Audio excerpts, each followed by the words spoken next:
Hi, friends. This is George P. Williker Picklepuss Jones, and I'm going to be co-hosting the Ralph Emery Show here in the very near future, so you be sure to listen.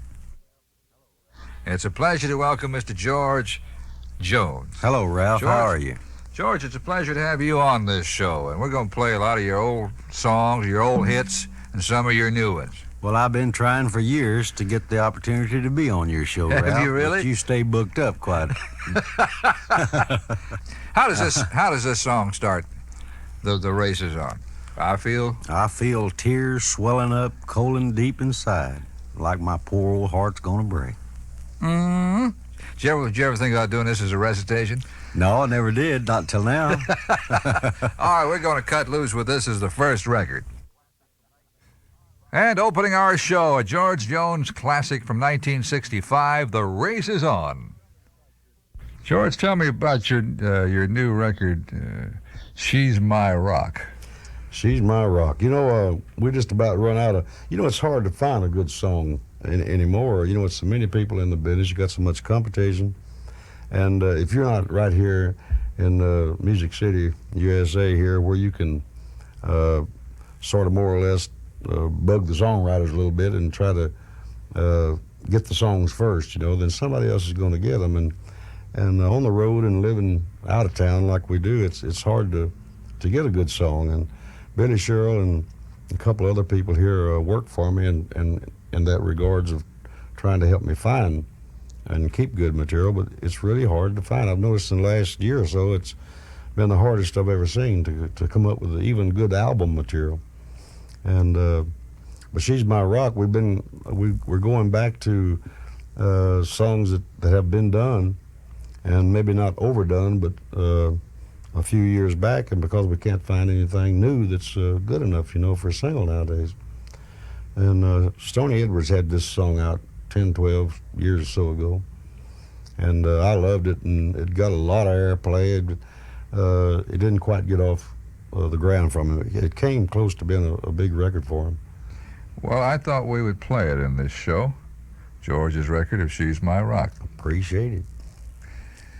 We are visiting with George Jones. That was George singing She's My Rock. Where do you live, George? We live in a little town called Comasnil, Texas. That's about 60 miles north of Beaumont, close to Lufkin and Woodville. We got a little country music park out there in the Piney Woods. Well, I believe it's called Jones Country, isn't it? Right. We call it Jones Country, and we're sort of away from everybody and every town just about it, out in the Piney Woods, like I said, and it's peaceful and quiet out there. What do you mean, the Piney Woods? Well, East Texas is better known for the Piney Woods. They call it Piney Woods in southeast Texas. Is this a grove of pine trees? Well, it's nothing. It's mostly pines more than there is hardwood, and it's right in the big thicket. What they call the big thicket is a part of East Texas there. Real thick, you know. George, I understand that people who live around a big thicket are almost living in a world of their own down there. Just about it. I was about 10 or 11 years old before I knew there was anything besides the woods. We never went to town or the city or anything like that, you know.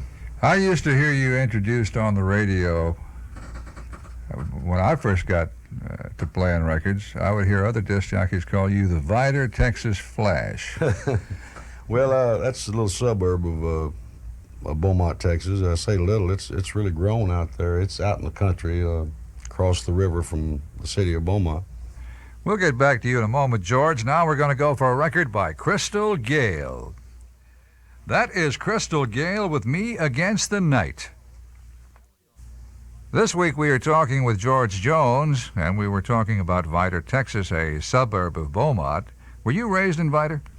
No, I was raised, I was raised about 40 miles north of Beaumont in another county, the next county there called Hardin County. I was born in a little town called Saratoga, Texas, and I lived around in that area, Kuntz and Saratoga, till I was about 12, I guess, and then we moved into Beaumont when my dad went to work at the shipyard. So is Jones Country, your country music park, is that close to where you were born? Right. It's about 60 miles north of Beaumont, and I was about 35 or 40 where I was born north of Beaumont. And so I just came on up into the very next county, which is Tyler County, and I didn't want to settle.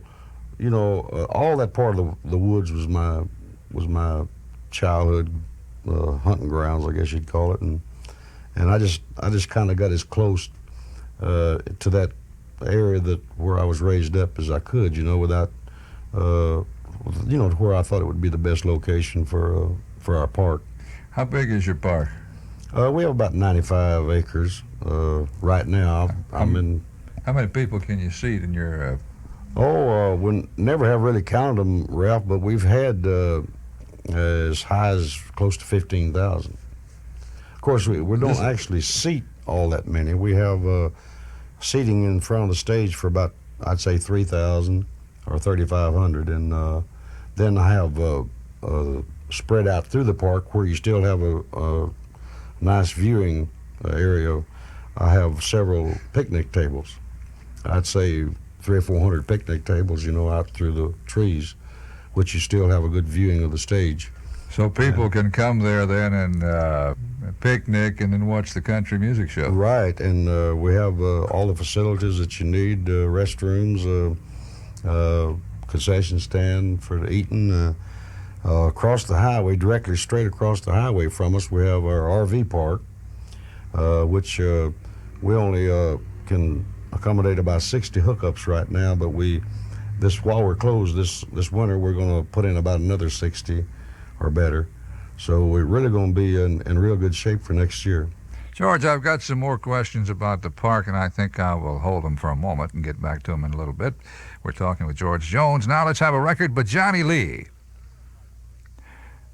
That's Johnny Lee with You Could Have Heard a Heartbreak.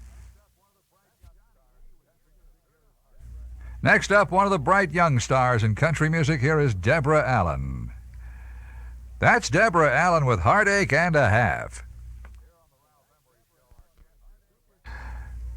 Here on the Ralph Emery Show, our guest is superstar George Possum Jones. And George, I want to ask you about another song, one of your giant hits, He Stopped Loving Her Today. That's a good one. Now, that's the kind we wish we could find every day. This was the record of the year, 1981? Single record of the year? Yeah, and it won. And 81, 82, I guess, at the CMA Awards, it was Right. the Song of the Year? 2 years in a row. I think I heard that only 2 country songs have done that. Right, Easy Lovin' was the other one. Right. By Freddie Hart. George, when you first ran across this song, did you immediately like it? Did I immediately like it? Yeah. Oh, yes, I fell in love with it. I mean, I just went, I go nuts when I hear something that tears me up. And you almost just feel like it's got to be a good song if you go in the studio and it comes off right. However, the song wasn't finished. It was finished as far as the writers were concerned, but I kept this recitation part, wasn't in the lyrics when I first got them. It wasn't? I know. She didn't come back at all. I said, this woman's got to come back. It ended, before you get to the recitation. And I said, no, this woman's got to come back one way or the other, either to his funeral or she's got to come back. So Billy finally agreed with me, and he called Bobby Braddock and Curly over, and so next time I was back in town, they had it, and it was down pat. But it was I was going to sing it, and actually when we got in the studio, it's where we decided to do a recitation out of it. Powerful song. Sure was. It was the right time. It was different, and yet it was simple and everyday things that happen to people, Last night, George co-hosted with me on the television show Nashville Now, and I said to the audience, if you could hear one George Jones song right now, which one would it be? And they all yelled, He Stopped Loving Her Today. And then George sang it. We're going to play it right now. Our guest star of the week with a classic, George Jones, and He Stopped Loving Her Today.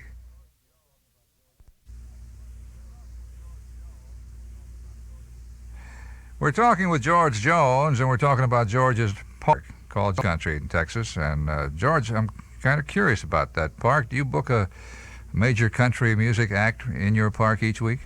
Well, first year that we were open, Ralph, we tried to do it twice a month, every 2 weeks. And it was just too much for us since I work the road and have other interests. And we couldn't do a good job on the promotion and what have you. And we learned a lot of things, too, you know, that we were wrong and we have to get right. And I think we're on the right track now. Next year we're going to open in the same months, April through October, and then we're going to hold it once a month. How often do you appear there? I'm going to be there every show next year. So in addition to your show, do you book somebody else Right. each time? We open in April next year with the Oak Ridge Boys. We already have them contracted, and then May we already contracted to have who is it? Nancy, is it? Oh, Hank Jr. Of course, I'll be there with my group, and we'll have a local band that'll kick off the shindig, and then of course I'll go on first after that, and then we'll save our guests, you know, to close the show. And Hank Jr. was supposed to be the second month, which will be May, and then June I think we're scheduled to have George Strait, and then we have Waylon coming, and when Willie, I talked with Willie, and we're supposed to get him scheduled, and we're hoping we're going to have a great year next year. George, if there's anything that it sounds like it sounds expensive, you're not talking about cheap acts. I guess you know more about that than anybody. No, but what we're doing, they're really being awful nice and generous to me. I see. They're giving you the brother-in-law deal? Yeah, they're giving me the brother-in-law thing. They're being real good to me. A lot of them like to work on, rather work percentage anyhow, and that's what we're working mostly with our artists. And we have the facilities, the accommodations to put the people, and we have a beautiful park. And those that have seen it, there's no problem at all. They want to come back and they want to work with me any way they can. So we have the Oak Ridge Boys on. They're taking most of the gravy, but we want the people in that area to be able to see their favorite artist, and I don't care, as long as we satisfy the people, I'm going to give the money to them. George, you're a businessman. You got to keep a little bit of it. Well, they're going to give me a little bit. Percentage, for you people who don't know, percentage is where an act comes in and they work on faith, more or less. They take a percentage of whoever shows up. Well, we spend, you know, they have to know that we're going to spend a certain X number of dollars, you know, that they're going to get the promotion right. I believe the Oak Ridge Boys are going to be sending a man down to do their own promotion, setting up their own radio spots and what have you. And but most of them work with us, and we spend anywhere from, like, say, $12,000, $15,000 on radio, newspaper, and TV, and they know it's going to be publicized when they come to my place, because I'm proud of it, and I want to make sure that people know about it. Well, all right, George. I think right here we'll play a song by the Oak Ridge Boys, their recent hit, Every Day. The Oaks, and that's called Every Day. Now let's bring out one of the Duke Boys with a hit song. Here's John Schneider. That's John Schneider with I've Been Around Enough to Know. Now let's bring out the father-daughter team of Royce and Jeannie Kendall. The Kendalls here on the Ralph Emery Show with I Dance Every Dance with You. We are visiting with George Jones, and George is in Nashville, where he's been doing a lot of work. This was your week off, wasn't it, George? Yeah, well, like I say, last week and this week was supposed to have been my time off. And actually, it's the first time we've had any time off in quite a while, and it's going to be December before we have any more. But I was feeling pretty good, and I still am, and I thought this was important, so, and I'm sure it is. How's your health, George? Huh? How's your health? Oh, I feel great. We've been talking about going and getting us a check-in together and for a couple 3 days and get us a physical because you have your days or your day. You feel in a slump and don't have too much energy, but I think it's because of the road and not eating right, and you're on the road. How old are you, George? I'm 53. When's your birthday? September 12th. Do you ever, the world is caught up now in physical exercise. Do you ever do any of that? That I don't get. That is my biggest problem. Do you ever, a lot of the entertainers around Nashville play golf or they like to go fishing or... Well, the entertainers around Nashville are rich and they have plenty of time to play that golf. Well, that's when they're off the road. Yeah, when they're off the road. You ever play golf in your life? Oh, I have. I've tried it. I enjoy getting out on the course now. And I can tee off pretty good because I've teed a lot of people off in my past. I can do that good. But I mean, after I get down from there, they go off and leave me. I'll get stranded out there. George, right here, I think I'll play another one of your records. Here's Ragged But Right. The Old Possum, our guest star of the week, George Jones, and Ragged But Right. Now then, my friends, we're going to leave you. We want to thank George Jones for being our special guest. Our show has been brought to you in part by Kmart. We've got it, and we've got it good at Kmart. And by Goo Goo, the goodest candy bar in the world. This Christmas, go get a Goo Goo. It's good. Now, we'll just say so long till we see you tomorrow. Thank you, Michael. Our guest star of the week is George Jones, and George will be in here in a minute to help me with this program. We've got Exile coming up here to open our show, and then we'll get to the Jones Boy. Here's Exile with Gimme One More Chance. The hot group from Lexington, KY. Exile and Gimme One More Chance. My guest is George Jones, who used to be a member of the United States Marine Corps. That's right. How long were you? Jarhead. A jarhead. How long were you in, George? I was in 2 years. Were you at Paris Island? No, I was stationed at San Jose, California. After I got out of boot camp, I went through boot camp in San Diego, and they stationed me in San Jose at a Naval Air Station. Did you sing while you were in service? Yeah, I finally got around a little bit there on weekends and got to sing with old Cottonseed Clark. I'm sure you remember Cottonseed. I do. And he had the local band. I don't know if you ever knew this or not, Ralph, but Cottonseed wrote poems years ago back then, 20 years or so ago, and he wrote poems, and he sent a couple of them to Jimmy Dickens, and one of those poems was Galvanized Washing Tub. You remember the thing that Jimmy Dickens did? Yeah, about the Saturday bath. Right. Yeah. And it was another one that Jimmy Dickens Well, did. your front was frying and your back was freezing to death. Right, and you have to take the same bath in the same water, after three or four of your brothers and sisters got through, It was a real cute song. He did another one of Cottonseed Clark's songs, too, and I can't recall the title of it. George, the Marines make you tough? No, not tough at all. They told us that when you come out of boot camp, don't do it, but you can whip 10. So it was so many of them came back after that first night of liberty from San Diego. They're all skin up. And there wasn't no way they could whip 10. Did the DI make you believe it? Yeah, they made you believe it now. They really did. They yelled at you a lot, too, didn't they, George? You really thought you did, but of course I never did like violence, so I just didn't go out and try it. You didn't go out and get in a fight? No. Did they ship you overseas, George? No, I looked up there. I wasn't shipped overseas.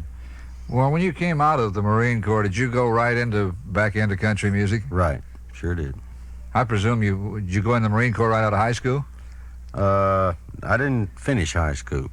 I just finished the 7th grade and started singing and playing wherever I could, and then I went into service. They draft you? No, I enlisted. Well, now, since you were hung up on your career, why did you agree to leave that and go in the Marine Corps? Well, I had all my problems. I had some problems back then. I had, young as I was, I got married. I see. When I was about 18, and it was a bad marriage. It didn't work, but I do have a beautiful daughter by the marriage. But at the time, I was out of work. I couldn't find work. I couldn't support my child, so I went into service. And thought maybe that might be the answer, and of course it wasn't, but it helped things at the time. So when I come out of the service, I went right back to my music. Is that when they first cut all your hair off, George? Right. And it felt so good I just left it off for quite a long time. George, tell me about Walk Through This World with Me. This is a very pretty song. It is a pretty song, Ralph. It was first recorded on the same label that I was on at the time, Musicor, by a boy by the name of Lowell Nip. And it broke real big for him, sort of, in Atlanta and Dallas, a couple of markets.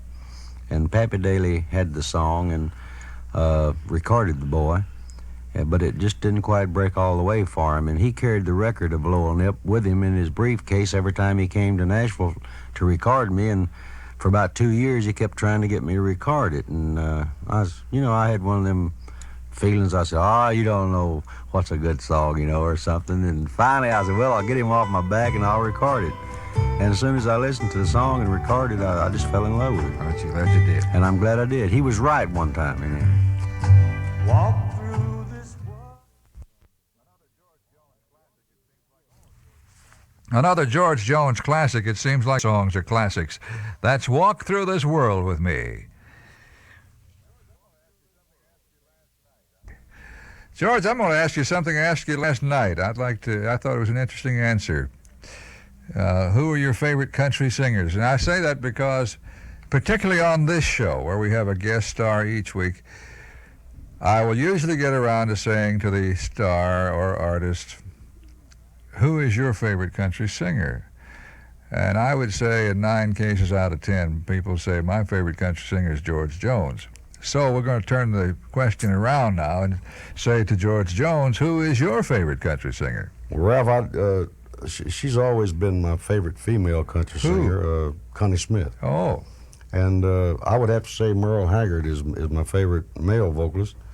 However, I would like to say, Ralph, that we have fine talent in this business.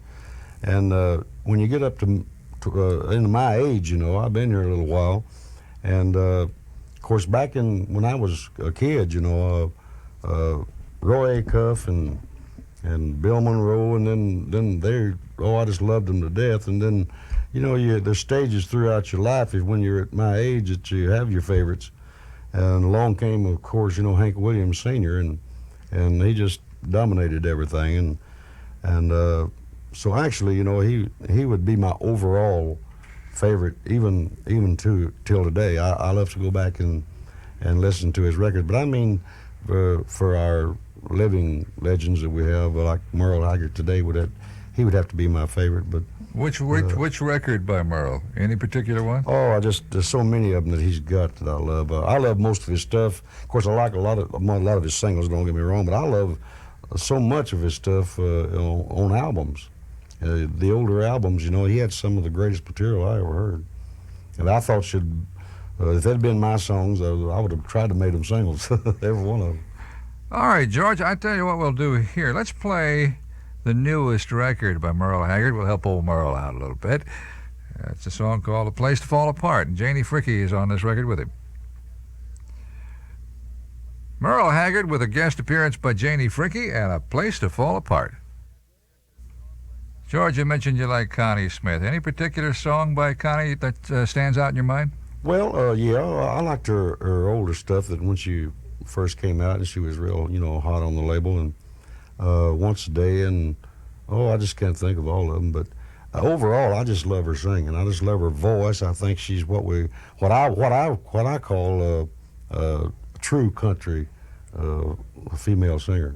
Have you ever with a lot of heart and soul? Have you ever talked to her about making a record with her? Oh, yeah, we've talked a few times, and we're hoping that this might come about. I understand. I don't know if I'm speaking out of turn or not, but I understand here a couple of days ago that she might have signed with CBS, and if a new record contract, and if she has, I'm really happy just to hear it. But I hope she has. Well, that'd work it out nicely for the lawyers, wouldn't it? Yeah, it sure would. You'd have no legal problem recording with somebody on your same label. Right. We have so many problems. The artists are real generous about recording with you and getting together but it's it's accumulating some problems here lately.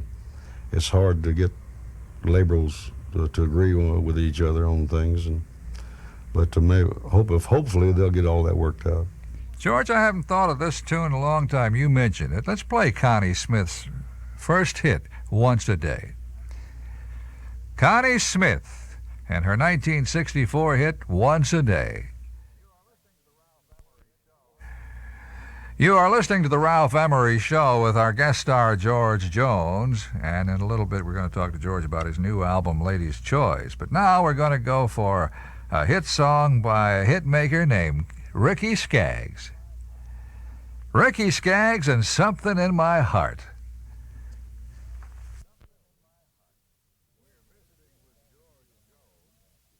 We're visiting with George Jones. George, let's talk about a new album project. You've done an album with, speaking of girl singers, with a lot of the leading ladies of Nashville, haven't you? Right. This. I've been real happy over this album, and it just came out this week, or is being shipped this week. I believe it. I understand it got in the stores yesterday. Now, Brenda Lee was here the other day, and she brought a cut these folks have already heard of Hallelujah, I Love Her, I Love Her. I guess it's I Love You So. Yeah, right. And It's an old Ray Charles thing. And she was quite proud of that. Yeah, it came off pretty good. It's Billy sneaked back in there on me, and after I left town, and sneaked a little saxophone lick in there on me. The sax wasn't on there. No, it wasn't on there when I took my tape on. George Jones with Brenda Lee from the album Lady's Choice, Hallelujah, I Love You So.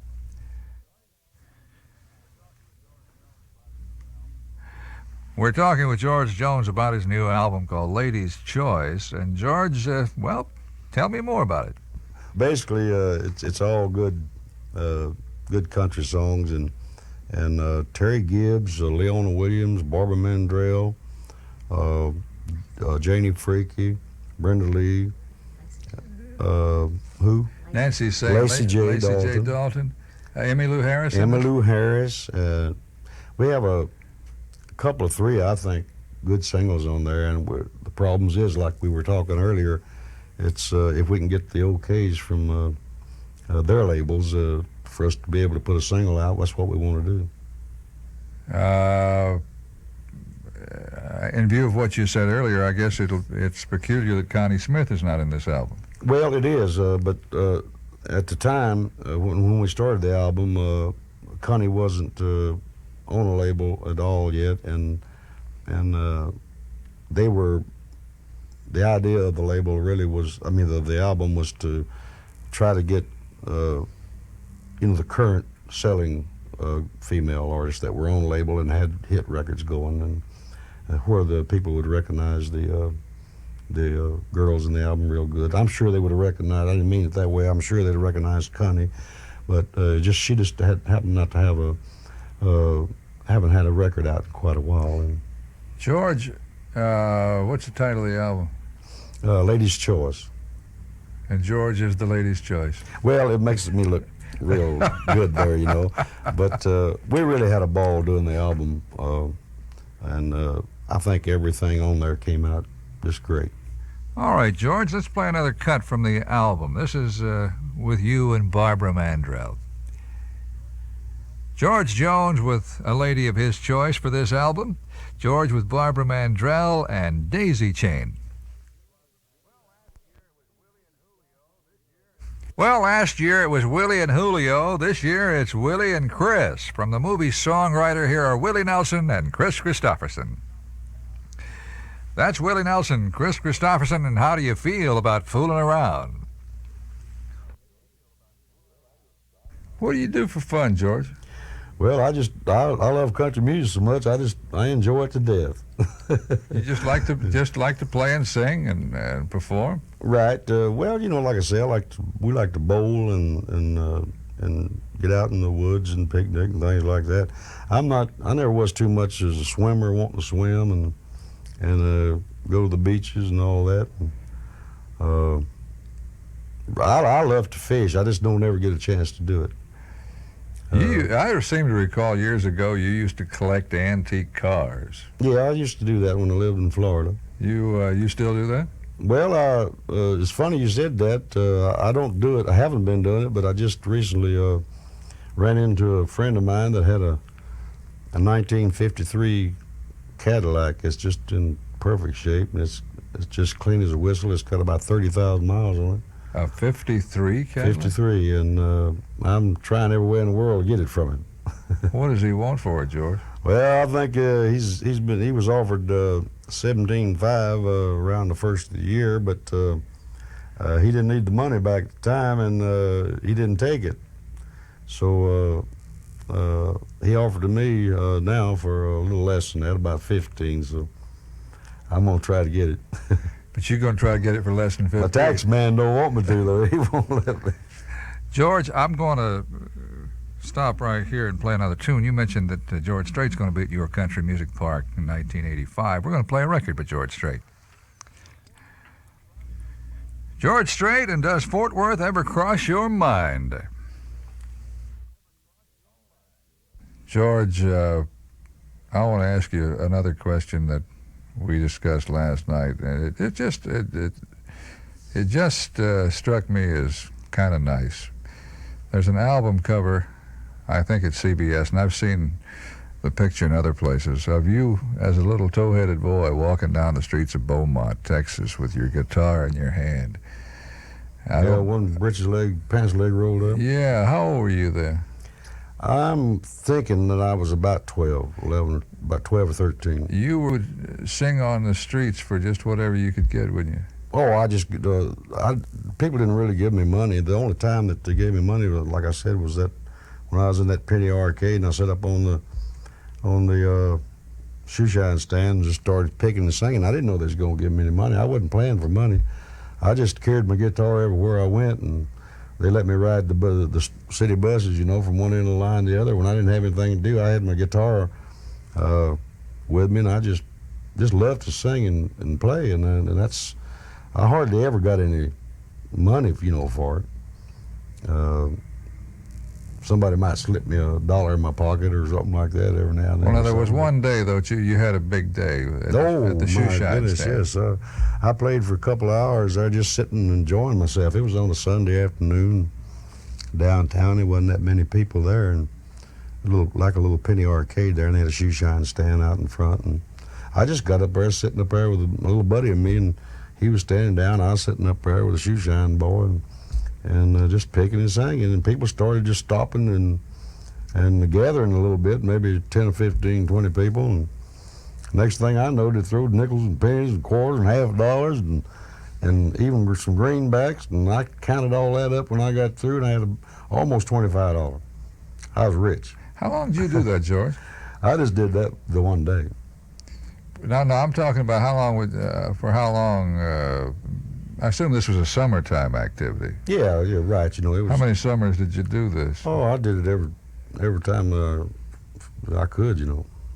I guess all the way from I was about 12, 13 years old till I was about 16. I think I was 16. I got for my first job picking in public. With Eddie and Pearl. I used to tell you about Eddie and Pearl. And were they on the road, the radio locally there? Yeah, right. Beaumont. In Beaumont, and they had a little hour show in the afternoons, and they played the little taverns and what have you on weekends, and for $17.50 a week, I got to play on the radio and play with them whatever nights they played in these taverns, and of course I got room and board. Got to play another record, George. It's another George Jones classic. George Jones and the Door.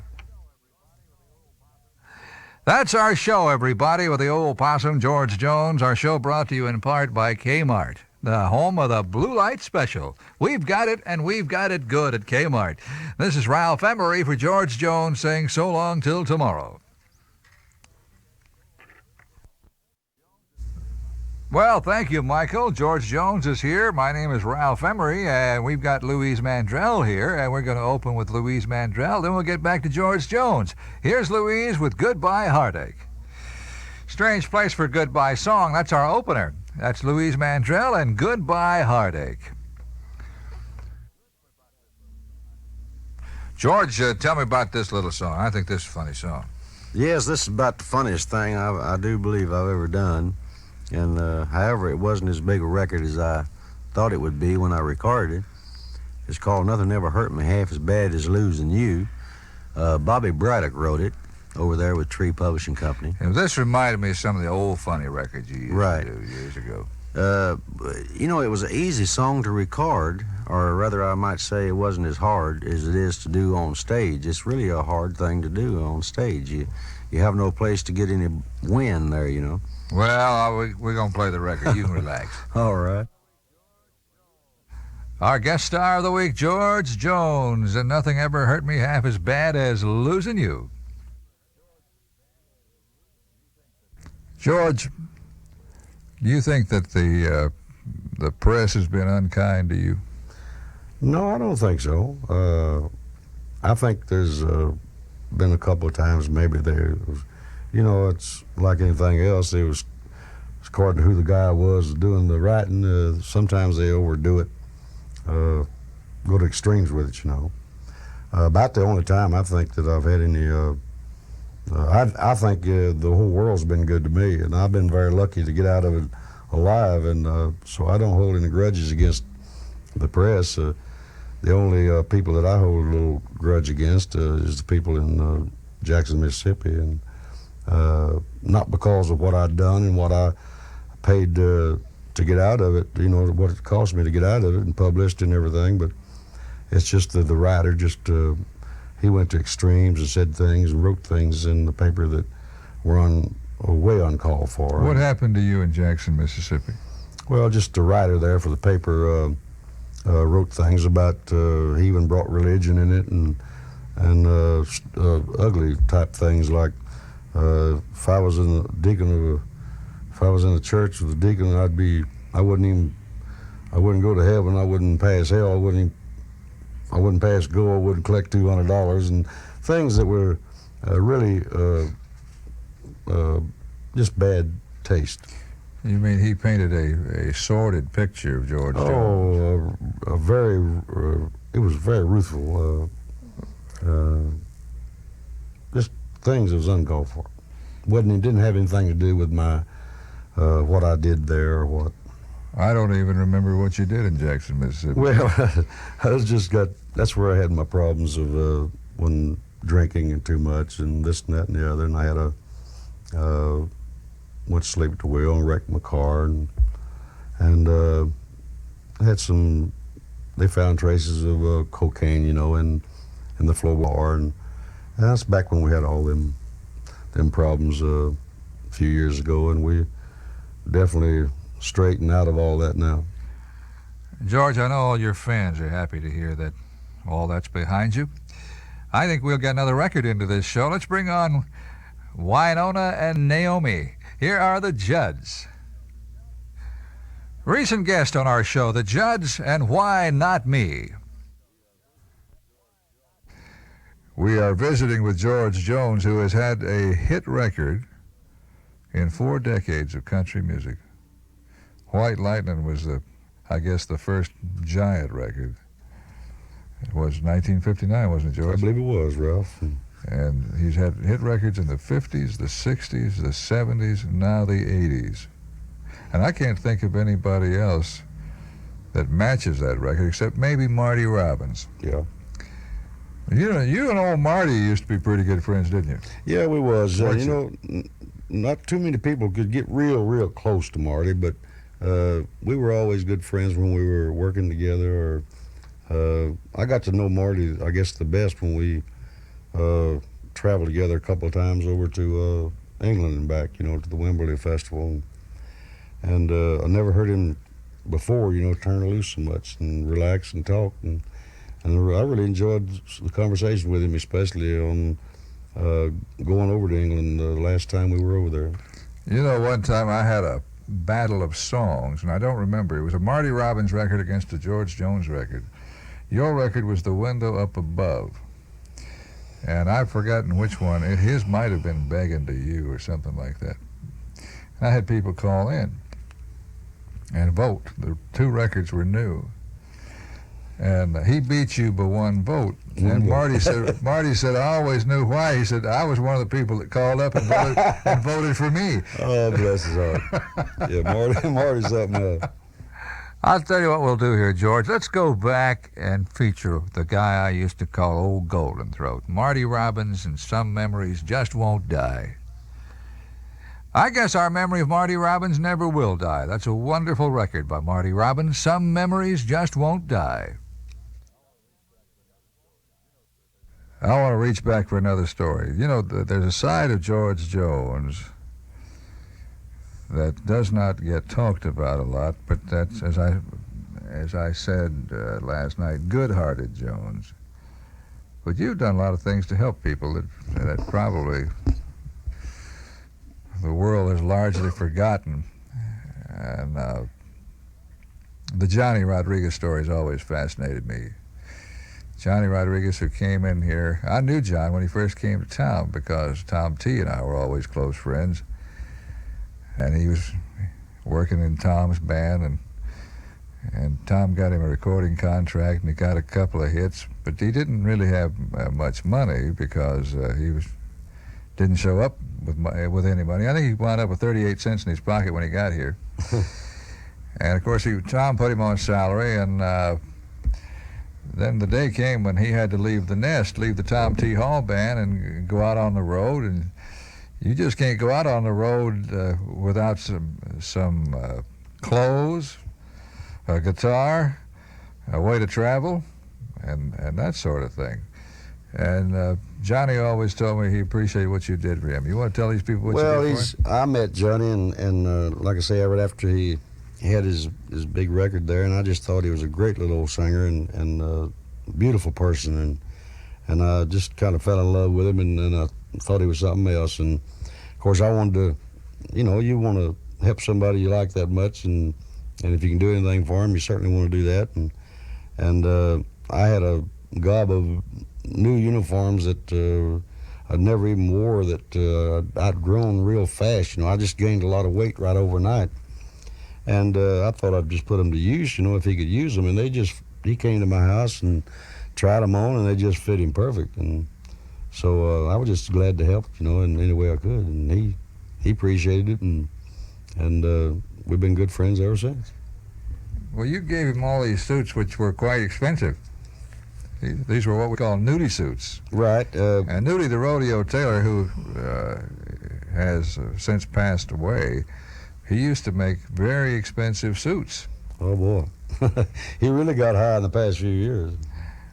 And you must have given him, little John, over $2,000 worth of clothes there. Well, right at it.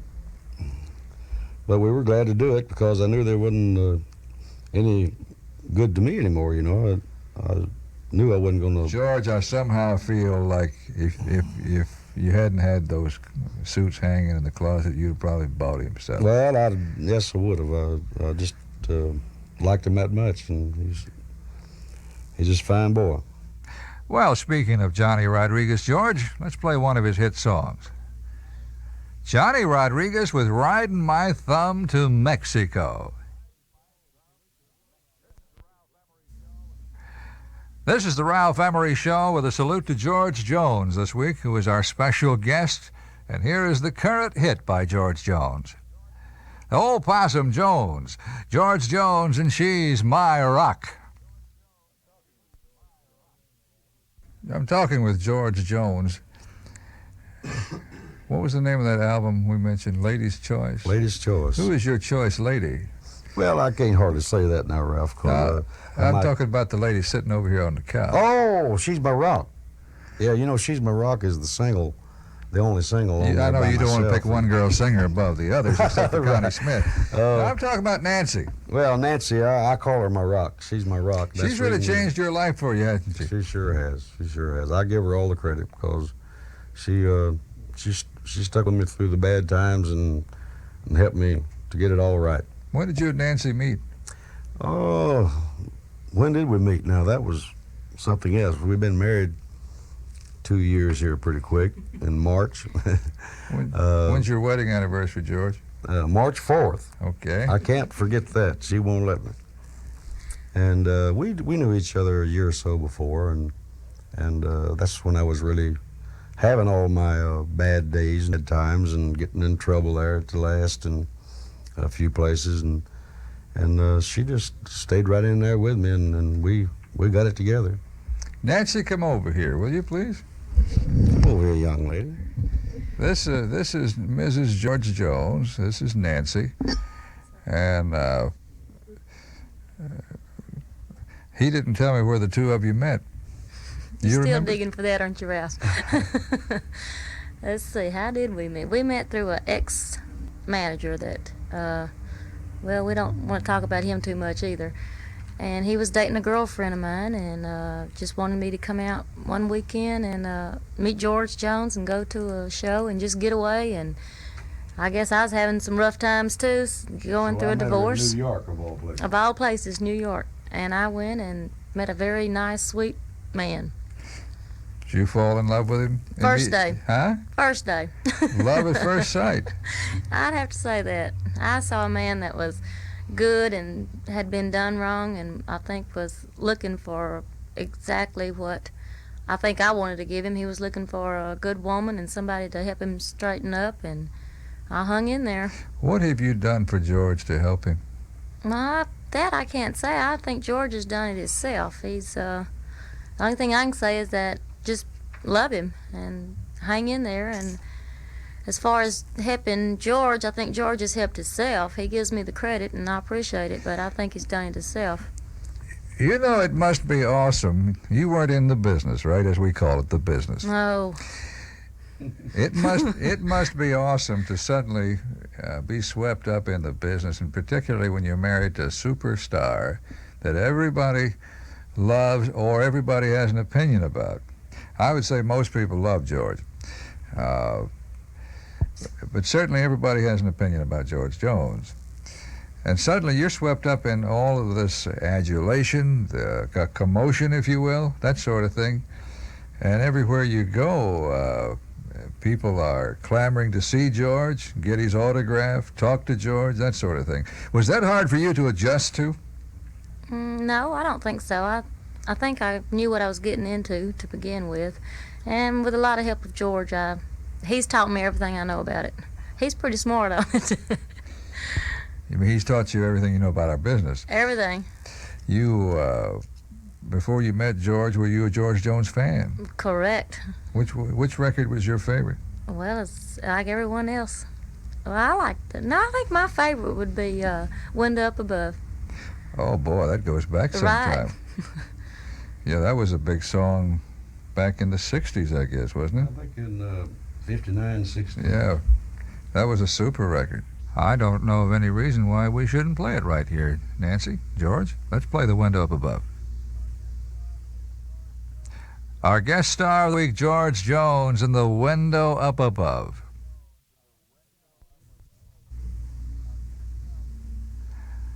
Our guest star of the week is George Jones, and the lady with him is Mrs. Jones, Nancy. And Nancy, I have another question or two for you. Where did the two of you get married?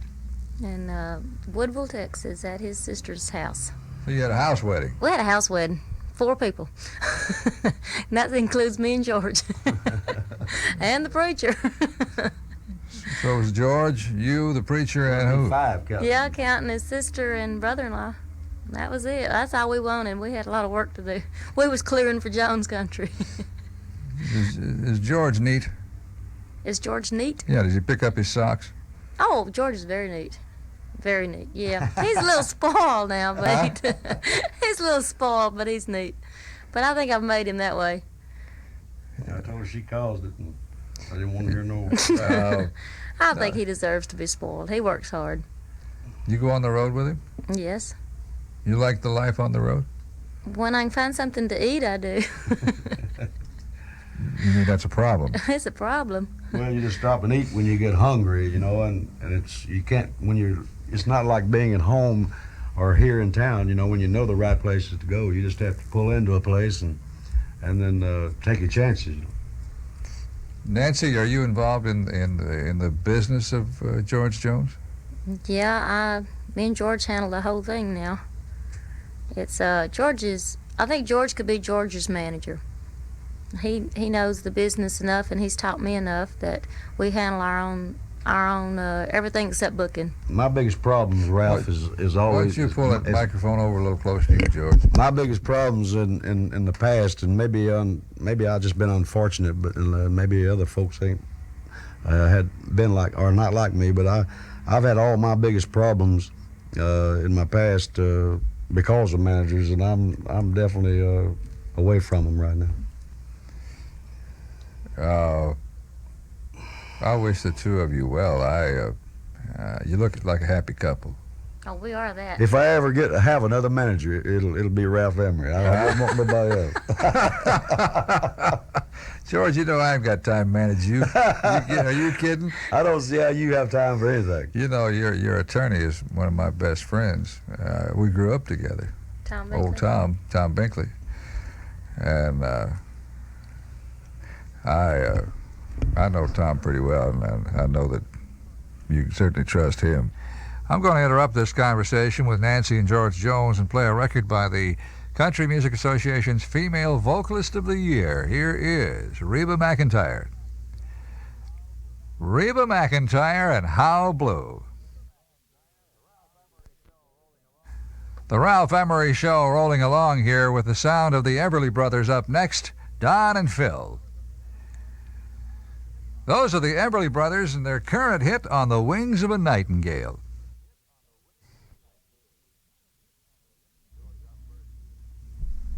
George, I first heard about you, and I'd hear disc jockeys. I didn't know you. I'd hear other disc jockeys say the Viter Texas Flash, stuff like I got that from Tex Ritter. He called me the Viter Flash.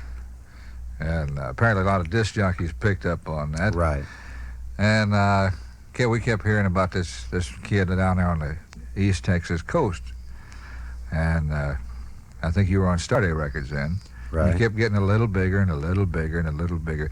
You and Johnny Cash broke out about the same time, didn't About the same time, Ralph, if I'm not badly mistaken, Johnny Cash, myself, and Jimmy C. Newman, we all three of us were on the Louisiana Hayride about the same time. And in fact, we all three came to Nashville about the same time. you? Were you on the hayride same time Elvis was there? Right. Do you remember much about Elvis in those days? Quite a bit. He turned the whole situation around there.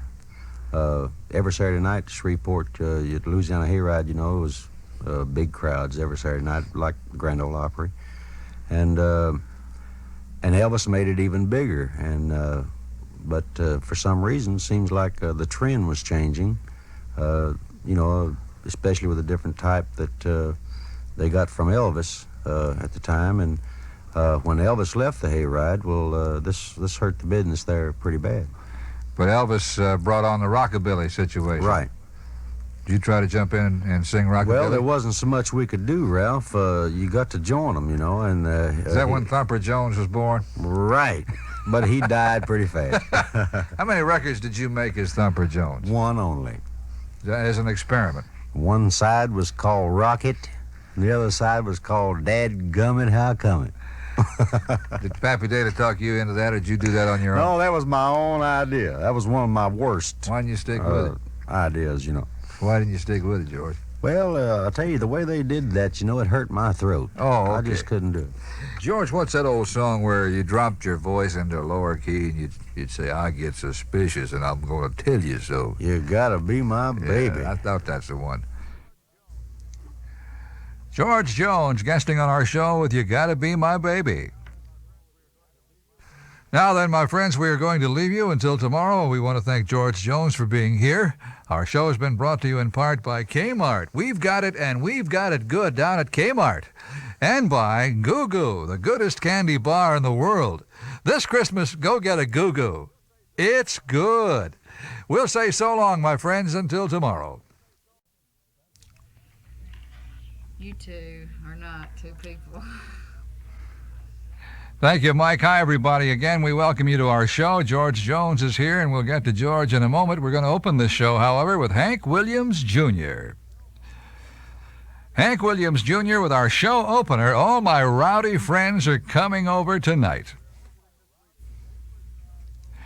We are visiting this week with superstar George Jones. George, has country music changed a lot over the years? Oh, they've changed, I think, tremendously, Ralph. Has the business changed a lot? Yes, I think everything in general has changed. Mostly the business. More people got involved into the actual artist, like the publishers and managers, people like that. A lot of people from out of town, like New York, California.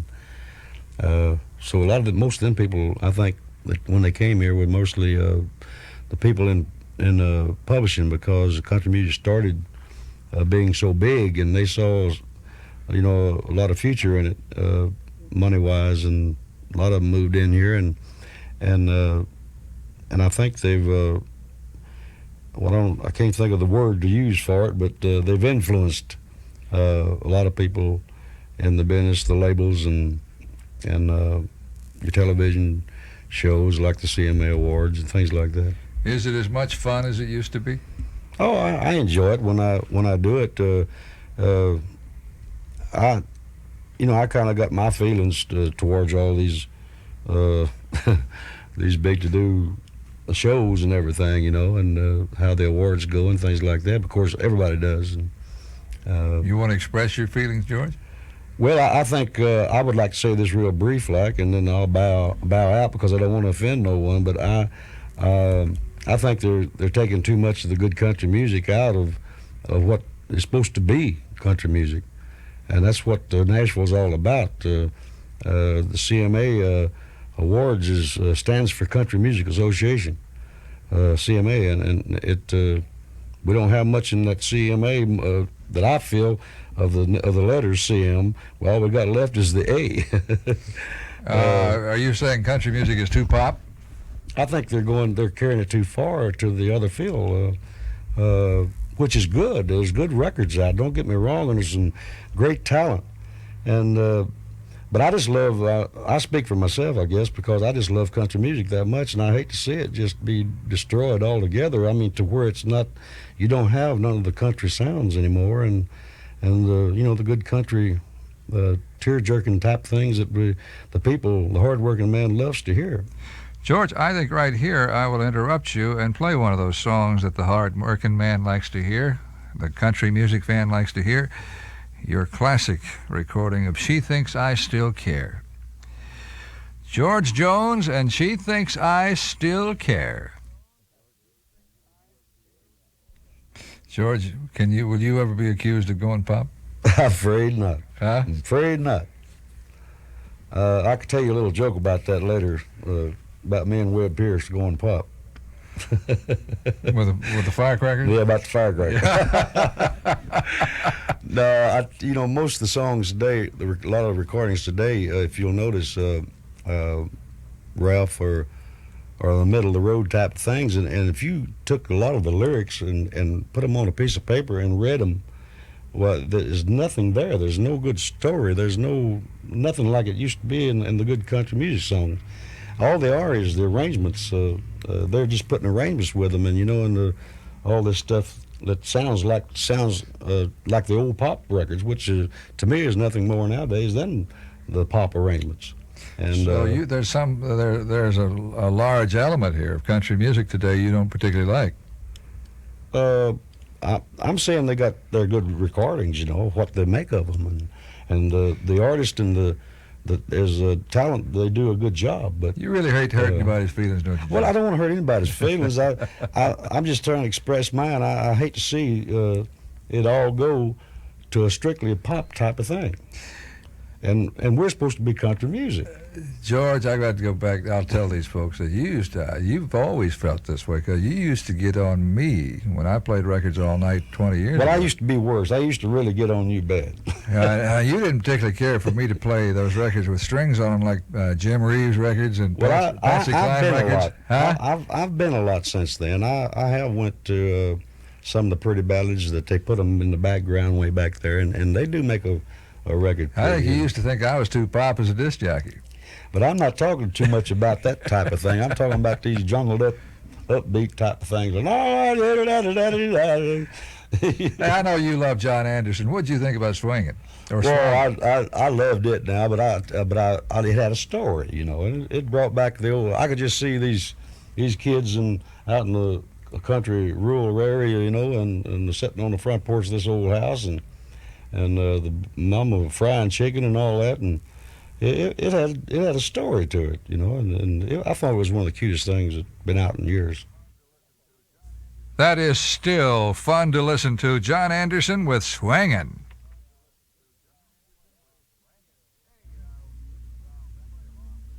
Hey, this is Ralph Emery along with... George Jones? And, George, we're going to go back and play the original version of White Lightning. When did this thing come out? I believe, Ralph, unless I'm badly mistaken, it was around 1959. This is back when you were singing, what, Tall, Tall Trees and Tender Years and Window Up Above. Right. And you had a gang of hits going in those days. Well, that was my lucky years, I guess. Well, you hadn't quit yet. No, we're not going to give up yet. This is, now, I know you later did another version of White Lightning, where you said down in Houston, Texas. What does this one say? Just said down in Houston, Texas, way back. I was really. What does the original say, though? Oh, the original was back in, way back in the mountains. Back in North Carolina. North Carolina, That's way it. back in the hills. That's it. And what's that little thing? Yeah. You still sing this song? Oh my goodness, yeah, I do it in every show. Uh, I couldn't get by without doing it. so this is still a must. Right. Anybody who's a George Jones fan loves that song, George and White Lightning. Now we'll crank up a little truck driving song, and here is Ronnie Millsap. Ronnie Millsap, who guested on our show back in the summer with Prisoner of the Highway.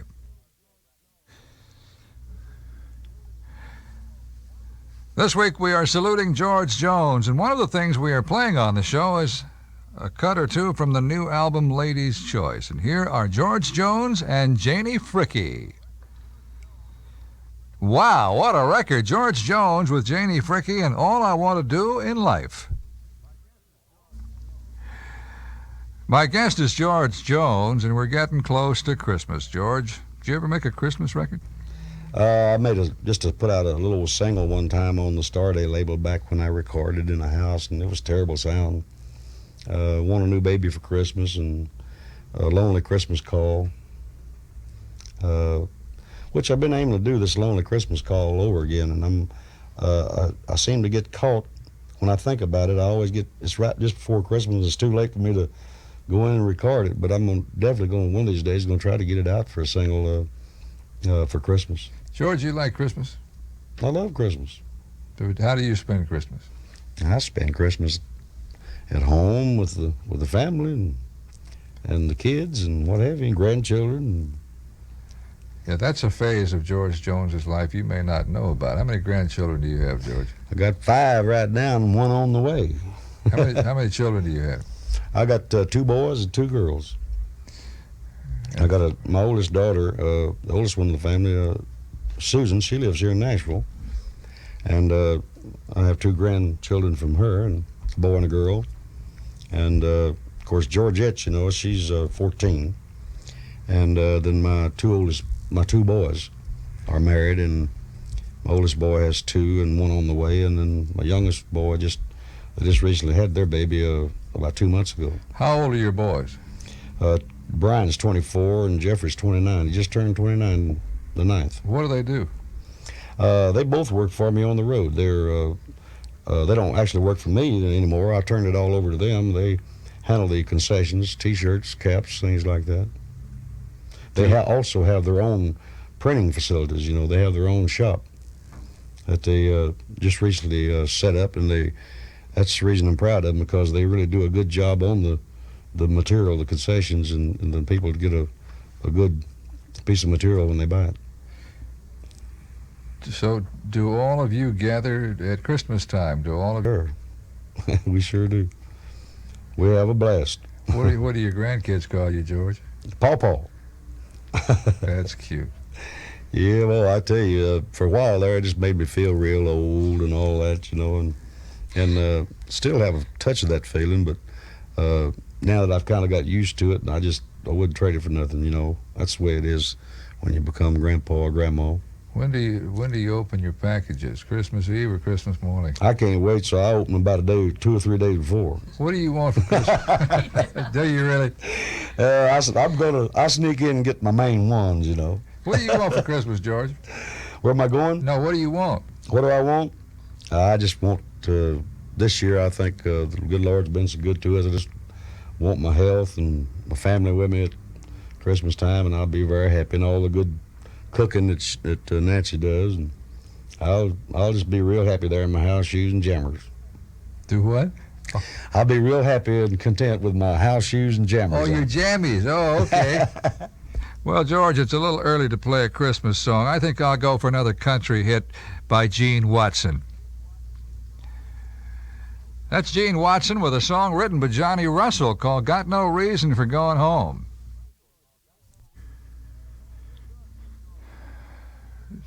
We're talking with George Jones, and we're really talking about December at Christmas and that. George, will you be home for Christmas this year? I know you and Leona Williams and John Anderson are going on a cruise. Yeah, and they're advertising it too, Ralph, here in Nashville and other places.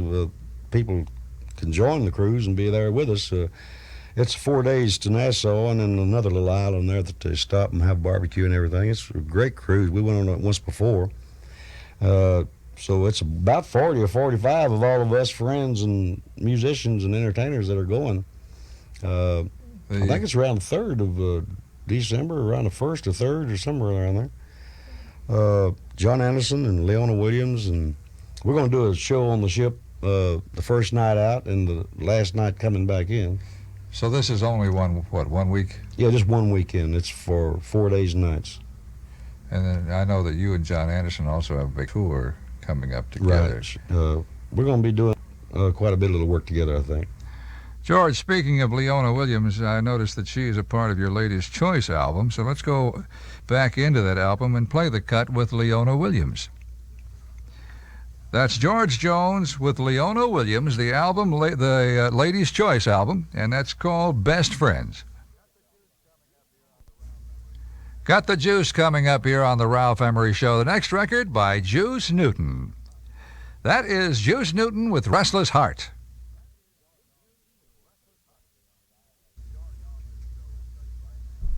George, on this show, we've touched lightly on it. We touched on it earlier. I was kidding you about some of your names, but you were a disc jockey for a while, a little station. We're in Beaumont, Texas? Beaumont, Texas. How long were you on that station? I guess I was on for a year or two, something like that. And that Vinegar Face, P. Williker, that's how you came on, wasn't it? Right. I had a show, and back in those days, you got a lot of cards and letters, and I told the friends and neighbors to write me, and run a little contest one time. A lot of people would write me and want to know how old I was, and so I was going to give them a record if they could, whoever came the closest to guessing my age.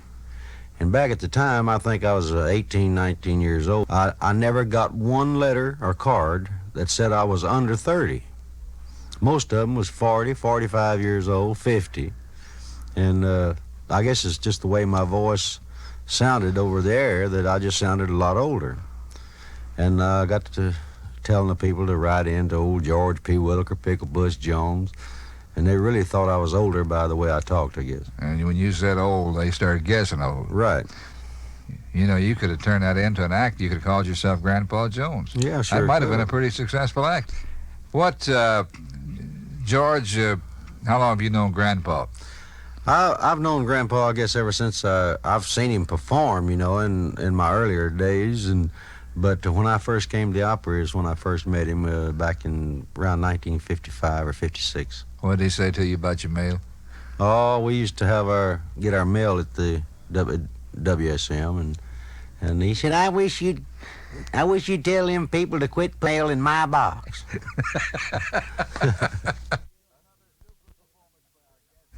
Another super performance by our guest, George Jones, Take Me. Well, that's our little visit with George Jones, my friends, and we will have another visit with George tomorrow. Our show has been brought to you in part by Kmart. We've got it, and we've got it good at Kmart. Also by Goo Goo, the goodest candy bar in the world. This Christmas, go get a Goo Goo. It's good.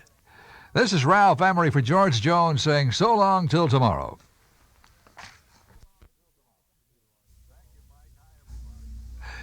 Thank you, Mike. Hi, everybody. We welcome you to our show featuring George Possum Jones. You doing all right, George? I'm doing fine, Ralph, and this is sort of winding up a week for us, isn't it? Sure is. You Had a wonderful time with you. You having a good time? I'm having a great time. Well, George brought his own coffee, too, so he'd stay awake. Who's going to open this show? Well, one of my favorites, Charlie Pride. A recent Charlie Pride hit, The Power of Love. George, let's talk about the books. There are 2 books out about your life that you disagree with. One called Ragged but Right, and I don't know the name of the new book. But I understand that you were not interviewed. Did they even ask you? No, they didn't. What gets me about it, Ralph, is they're not that they're just dumb books. They start off talking about the big thicket of East Texas, and what they did was got their source of information from just a small number of people, like 3 or 4 people. A couple of them were kinfolks of mine, which no offense to them or anybody else, as far as that goes, but it's just hearsay stuff. And none of it is I didn't read but just a little bit of the first book, and I didn't read the rest of it. It was so dumb, and nothing at all is right about in any of the books. And I just thought it was, if you're going to write a book about somebody, you don't write a book on hearsay and what some guy down the street tells you about something, you know. I don't mind the truth being printed about me. And in fact, I told the lady that wrote the Ragged but Right book, I said, I don't even want a nickel out of the book. I don't want nothing out of the book. If you're going to write a book on me, all I want is the truth. I want the story to be about me, and I want it to be the truth. And whatever you dig up, even if it's bad, I want it printed, and I want the truth told. And I haven't, part I read and what I understand, what my wife Nancy read the whole thing, and it's just disgusting. There's nothing in it at all but hearsay and word of mouth, and nothing that even pertains to the things that people would want to hear about an artist anyhow. You think some people who voiced their opinions about you were trying to hurt you? Well, really to me, because even the truth don't bother me if it's bad, as long as it's true. People that have a chance, they went to get this material, they have a chance. If they dislike you a little bit, all they got to do is say to themselves, well, now here's a good chance I can really get even. So all it is a bunch of trash. And I think we got too smart of education, and we're too up in society today in a great country to where we don't have to go down and spend our hard-earned dollar and buy nothing but trash, and especially if you ain't gonna get no good out of it at all. So you don't approve of either one of the books, do you? I certainly don't. Okay, I wanted. See, in all of this, I haven't heard George Jones's side of all this. Well, first of all, they didn't get permission from me, as I understand it nowadays. They don't have to have permission. You're a public figure, George. Yeah, right. And so I always said sticks and stones break my bones, but it ain't nothing going to kill me. And I've been through a lot of things in this business and life that I caused and brought a lot on myself, and I'm not blaming nobody for that. In fact, I couldn't, because so many of them stood by me. But all I ever wanted out of life is try to be honest as I could, and if I did bad, I try to do right. Thank you, George. George commenting on the 2 books which have been written about him. Now I think we will play that monster record again. George Jones, and He Stopped Loving Her Today. And now for the fans of the good old boys, here are Mo Bandy and Joe Stampley. Mo and Joe, Mo Bandy, Joe Stampley, and Boys Night Out. George, I want to talk about some of your old duets for a moment. You used to make records with Gene Pitney, didn't you? I sure did. Was this, I don't know whether many people remember this, but Gene Pitney was a big rock act. He I was, always thought that was a peculiar combination, the big rock act with the big country act. Ralph, this is when I first moved from United Artists Records to Musicorps. And Gene Pitney was on Musicorps, and at the time he was about the hottest thing going in that field overseas. And they thought it really might be something, he loves country music, always has, and of course he never sung country, and he always wanted to do a country album. So they said, well, if you want to do a country album, why don't you do one with George Jones, since he's just signed with the label. So that's what we done, and we did 2 albums together, and the first album was a real good seller for us. I know, now that you did it with him, Love Bug? Right.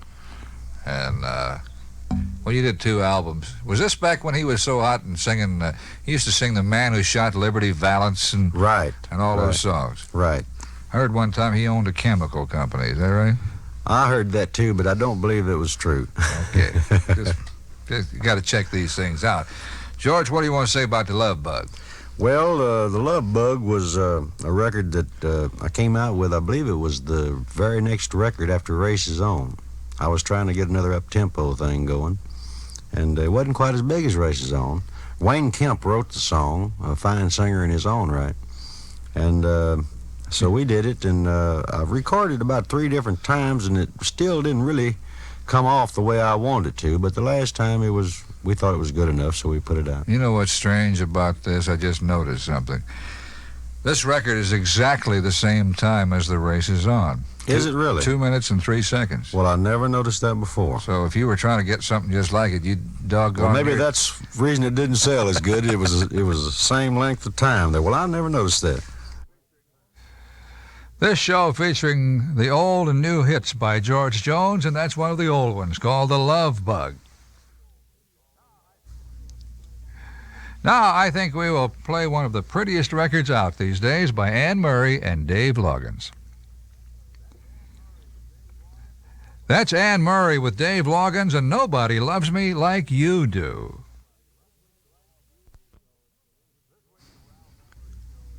This week, the Ralph Emery Show is saluting George Jones. And, George, there's been a lot of concern about your health, about your lifestyle. And for that reason, I'm going to ask you, have you licked your bad habits? Oh, yes, sir. Yeah, definitely. Feel better? I feel great. Because you look The stomach don't hurt no more in the mornings, and the head don't ache, and just, I'm thrilled to death that I did get it together. I think here we'll go back to the new George Jones album, Lady's Choice. And here is a cut with that wonderful Lacey J. Dalton. Now for the title. The title is kind of strange. That's George Jones with Lacey J. Dalton with a song called Size 7 Round, Made of Gold. George Jones is my guest, and George, I want to bring up a subject that we've talked about before.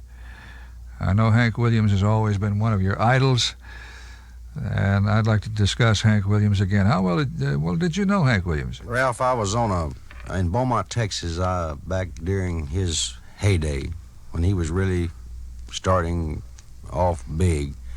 I guess I was 17 years old, something like that, and I had a radio. Well, it wasn't my show. It was another couple's radio show in the afternoon around 4 o'clock, and Hank Williams was appearing in town that night at what we call the Blue Jean Club out on the Port Arthur Highway. And Neville Powell was a very good friend of, he was a disc jockey, and he was a very good friend of Hank Williams back at that time on KRIC in Beaumont. And we had this afternoon show, so he had Hank to come by that afternoon before his dance that night and do a song on our show. And the song he did was Wedding Bells. It had just been released. And I played electric guitar when I first started off with this man and wife team. And I had it all figured out. I knew he was going to come by, and I'd already learned Wedding Bells, and I sung it at some places already, and I knew it well, and I had it all, my part figured out on the guitar. He gets up to the microphone with his guitar. He made me mad. He didn't let me kick it off. I done had that all figured out. I wanted to kick it off. So he started just singing it cold, you know. So, and when he started singing, I loved his singing so much, and I was so dumbfounded that I never hit one note on that guitar. From the time he started to the time he finished, my fingers just froze to the neck of the guitar. And that's in a small summary of just how much he meant to me. Do you recall anything he said to you?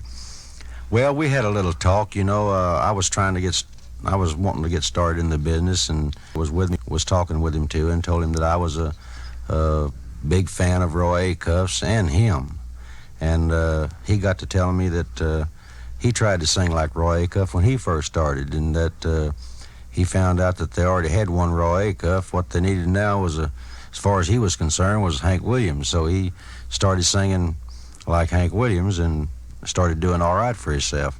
I said, well, maybe I better quit trying to sing like you and Roy Acuff and try to sound like my own self. So he gave me a pretty good tip, and this is what I did. But you got all shook up when he came. But I really froze. George, you've got, unless I'm wrong, you've got 2 albums out in tribute to Hank Williams. Right, back when I was on the Mercury label, I did my first album of Hank Williams songs, George Jones Salutes Hank Williams.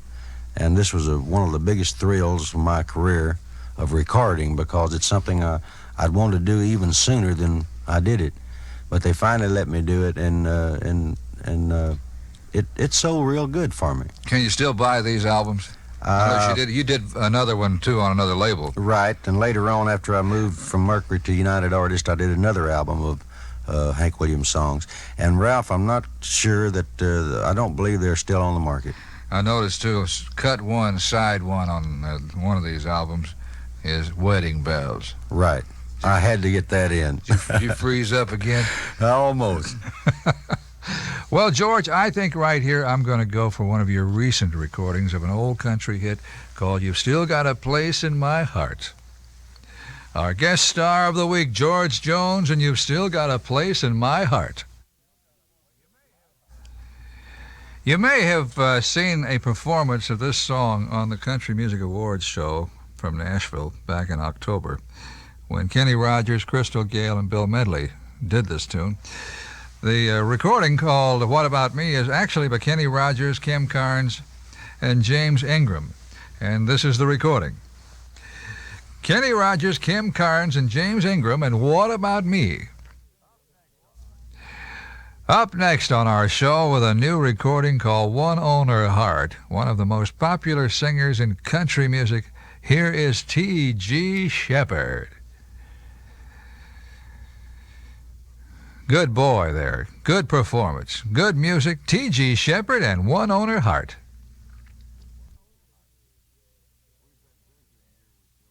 We've been visiting here with George Jones and Miss Nancy Jones. Is it George Glenn? George Glenn. George Glenn Jones. And George, I appreciate you taking time to sit down and talk to us. Thank you, Ralph. I've certainly enjoyed it. I wish we had more time, and but maybe next time we can just take our time and just gab a whole lot. You are very much in demand. You're a hot item. Oh, me. And the fans love you. They really do. I certainly love them, and they've sure stuck by me, and for about 30 years now in the business, and I just hope they'll stick by a few more years. We'll have made. George, I think I'll tell you this. I haven't told anybody this. On the Hall of Fame ballot, they have a blank there where you can write in anybody you want to. And I wrote in the name George Jones because I think if anybody deserves to be in the Country Music Hall of Fame, you do. Well, bless your heart, right? Floyd Tillman got it this year, and he deserved it. He sure did. I know he's a favorite of yours. He sure is. He's fine people. But I think we're in there pretty soon. Well, I hope they do, and if they don't, Ralph, I thank you for voting for me. And I wish you and Nancy and your family well wherever you go. Thank you. Thank you very much. One of America's country music greats, George Jones, and She's My Rock. Well, my friends, we're going to be leaving you now. We thank you so much for joining us for our salute to George Jones, brought to you in part by Goo Goo, the goodest candy bar in the world. This Christmas, go get a Goo Goo. It's good. And brought to you in part by Kmart. We've got it, and we've got it good at Kmart. This is Ralph Emery for George Jones saying so long till we see you again.